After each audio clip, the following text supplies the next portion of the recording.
Senator Wright. Thank you, Mr Acting Deputy President. I rise to speak in relation to the Social Services Legislation Amendment Bill 2015. Yet one more piece of harsh, punitive and mean-spirited legislation proposed by this government that will, once again, unduly hurt some of the most disadvantaged people in Australia. It's a short bill with big consequences for a particularly vulnerable section of our community. It's also a bill that crosses over two of the portfolio areas I hold on behalf of the Australian Greens, those of mental health and legal affairs. This bill will affect people who are undergoing psychiatric confinement because they've been charged with a serious offence but have been found not guilty because of mental incapacity or because they have been found unfit to plead to the charge. As a result of this bill, relevant social security payments will no longer be payable to the person while the person is undergoing that psychiatric confinement. There are serious concerns flowing from this. First of all, by stopping people's Centrelink payments when they have not actually been found guilty of any crime, this law undermines the presumption of innocence by punishing people who have not been convicted of an offence. Further, by stopping Centrelink payments to people in psychiatric confinement, this bill also risks putting already vulnerable people, because many of the people statistically who suffer from severe mental illness and end up in these sorts of situations are already some of the most impoverished, marginalised and isolated people in Australia. It will risk putting those sorts of people in a dire financial situation where they may well lose their only source of income. Of course, their no income can lead to loss of housing or accommodation while in psychiatric confinement, and so homelessness when they're released. These issues have been explored in some detail by the Senate Standing Committee on Community Affairs, and I certainly know of the work that my colleague Senator Siewert has done on that committee in relation to that inquiry. One of the submissions to that inquiry by the Community Affairs Committee was made by the South Australian Public Advocate, a man whom I know and for whom I have great respect, Dr John Brayley, who has vast experience and expertise in dealing with these issues. Dr Brayley shares the concerns of many others in the sector that the bill may operate to punish people who have not yet been convicted of a criminal offence and jeopardise their chances of successful reintegration into the community following psychiatric treatment. And if, as a community, we want anything in terms of our own self-interest, surely it would be successful reintegration of people in this situation, leaving aside any inherent compassion or understanding for the people who are in these circumstances. Dr Brayley has noted that there is an important distinction to be made between a person who is undergoing psychiatric confinement because they are unfit to stand trial or who has been found not guilty of the charge because of the person's mental impairment, and an individual who is in jail. In the latter case, a person who has either been convicted of an offence or is on remand, which is not comparable to someone who is undergoing psychiatric confinement because they've been charged at least with a serious offence. An individual who has been convicted has received a trial and had the ability for their case to be heard at least. And while removing Centrelink benefits from an individual who's been remanded in custody is also problematic, in my view, because they have not yet had a trial, they will at least in the future have that opportunity. In comparison, someone who's found unfit to stand trial or not guilty by virtue of mental incapacity has not had the case tested against them at all. They've not been considered guilty by the courts. It's not just Dr Brayley who has concerns about this bill, of course. Other legal, mental health and disability experts have lined up around Australia to condemn this mean-spirited and ill-conceived legislation, which will also be counterproductive if we're looking at the national interest.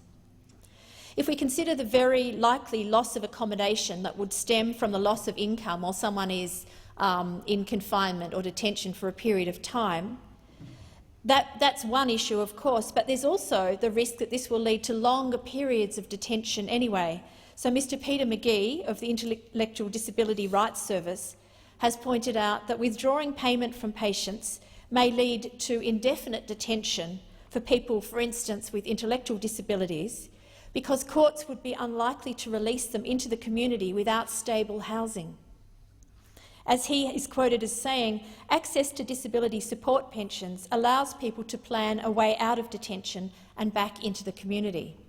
Removing that access, I'm adding, obviously makes that plan much less viable, and that would be something that would have to be in the minds of those who are determining what the outcome of someone's detention will be. Other senior mental health experts say that these charges risk forcing people into homelessness and hunger.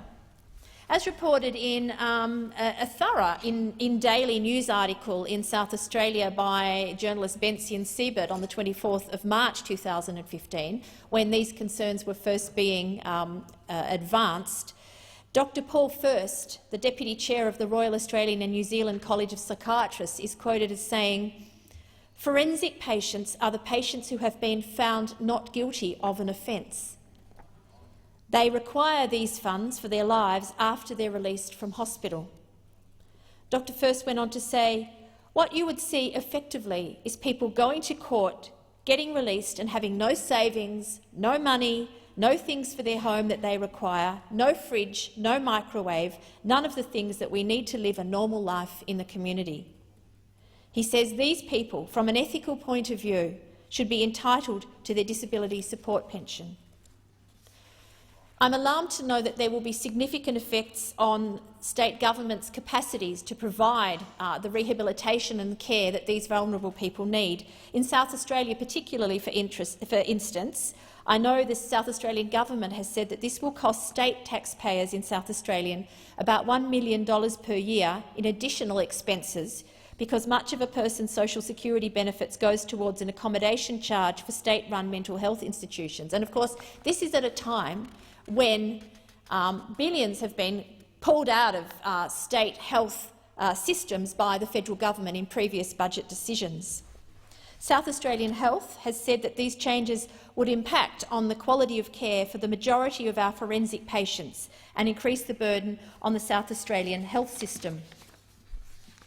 It's also important to note that this bill seeks to sidestep a sensible and far-sighted federal court ruling that found that most people confined in a psychiatric institution may be considered to be participating in a course of rehabilitation and therefore attract social security payments. This case created a fairer precedent, and now the government is seeking to tear that down. The situation that we have here is that this bill is yet another example of the government's counterproductive and cruel strategy to look for meagre savings in areas that hit the poorest, the most vulnerable and the least able to speak up for themselves members of our community the hardest. It also carries with it a taint of punitive action that is a hallmark of much of the legislation that this particular federal Abbott government has been bringing in over a period of time. Some of it, I think, stems from sheer ignorance, and I'll come back to that in a minute, in that the suggestion that somehow serious crimes, people who have been charged with serious crimes, should be differentiated from those who haven't. Yet at base of this is the principle that someone who has been found unfit to plead by virtue of mental illness, or someone who has been found not guilty by virtue of mental incapacity, that's the principle that we should be looking at here. It's the degree of responsibility that can be attributed to the actions of a person who has not been able to rationally make a decision about the actions that they are carrying out. It's not the degree of the crime, it's not the degree to which the community might be upset by the crime that they have the charge with which the offence with which they've been charged. It's actually the fact that under our legal system we have had an ability to say that some people cannot take responsibility, cannot be held responsibility for their actions, where it is shown that they have not had the mental capacity to form an intention to carry those actions out. So there's a misguided aspect to it. But as well as that, I think it's true, and other people have named it here today, this is another example of a government that has a punitive approach, that the theory that if you use a bigger stick and you punish people harder, they will somehow do what you want them to do. And it goes against, in fact, it goes against all the evidence. I'd like to just share with the Senate and anyone who might be seeing this speech some insights that I gained from being a Deputy President of the Guardianship Board in South Australia over a period of about 13 years. And during that time, it was actually my job to go into psychiatric institutions, including the main forensic psychiatric institution in Adelaide, James Nash House, and conduct hearings, legal hearings, in relation to appeals against detention by some of those people who were patients in those institutions. And as a result of that quite amazing and unique experience, I came to understand the absolute tragedy that mental illness and mental incapacity is for people. Mental illness is an illness, like any other illness, like diabetes or asthma. It's not selective in who it targets. It's not selective in those whose lives it affects. No one asks to experience mental ill health, and there's no shame, there's no degree of it being deserved in some way or merited. It hits some people, it doesn't hit others, it doesn't hit the lucky. And I saw time and time again people whose lives had been devastated by the onset of mental illness that they neither deserved nor asked for. I'd ask people to think about on one hand, increasing awareness and understanding that we have about mental ill health in Australia, and something that many of us have been striving to increase, and I think there's a lot of rhetoric about awareness and about understanding now. And cast their minds back to the very impressive film called A Beautiful Mind, which featured the Nobel Prize-winning mathematician John Nash, who experienced severe schizophrenia during the course of his life. And those of you who've seen the film, and if you haven't, I'd really encourage you to see it, because it gives an amazing insight, I think, in a dramatic way into the life of someone who lives with a difficult illness like schizophrenia. So those of you who've seen it will remember that, in fact, over a period of time it became clear that John Nash was experiencing incredible degrees of paranoia, psychosis. He was misunderstanding things. He was delusional about enemies that he had. And one of the effects of someone who's living with a situation like that is that they then act in ways that is rational, given the strong belief structure that they have.